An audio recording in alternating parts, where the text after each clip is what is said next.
जो युवती थी उसने कहा कि आप जैसे संतों के सिर्फ दर्शन हो जाए तो कष्ट दूर होते हैं, आप क्यों वापस जा रहे हैं? नारद जी रुक गए और उन्होंने कहा देवी तो बताइए काशी तुम, देवी जी आप कौन हैं?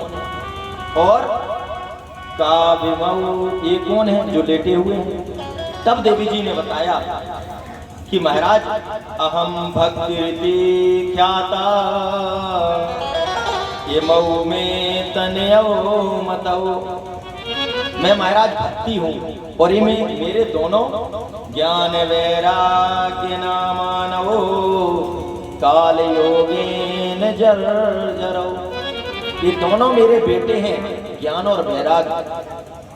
नारद जी को आश्चर्य हो गया, हे महाराज 25 साल की माता जी और 60 साल 90 साल के बुढ़े बेटे, ये तो पहली बार देख रहे हैं, ये कैसे हो गया?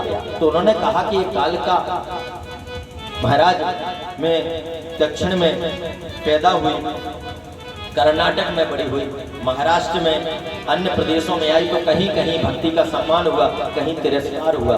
जब पाखंडी लोग मिलते हैं तो भक्ति माता बड़ी दुखी होती हैं। क्यों? भक्ति बदनाम होती है। भागती हुई मैं वृंदावन में आई और जैसे ही वृंदावन में आई कि महाराज यहाँ मैं तरुणी हो गई और मेरे दोनों बेटे वृद्ध हो गए। कारण भक्ति तो आजकल तरुणी हो रही है और ज्ञान और वैराग्य लोगों के गायब है। और कहते हैं ज्ञान वैराग नयन और गारी, ज्ञान और वैराग्य दोनों आंखें हैं और जब आंखें ही नहीं होंगी आपके तो आप क्या होंगे? अंधे। और इसलिए जिनको ज्ञान और वैराग्य नहीं है वो अंधे भक्त होते हैं और जब अंधे भक्त होंगे तो लोगों के द्वारा बेवकूफ बनाए जाओगे। अंधों को तो कोई भी कहीं भी डंडा पकड़ा कहीं भी चला देगा। इसलिए आजकल अंधी भक्ति हो रही है, ज्ञान और वैराग्य की चर्चा नहीं, ज्ञान वैराग्य से मतलब नहीं और अंधी भक्ति में लोग लगे हैं तो लुट रहे हैं, पिट रहे हैं, परेशान। तो कहा ये हमारे ज्ञान और वैराग्य हैं और एक वृद्ध हो गए हैं। नारद जी महात्मा ने कहा कि अरे हम इनको अभी चेतन किए देते हैं।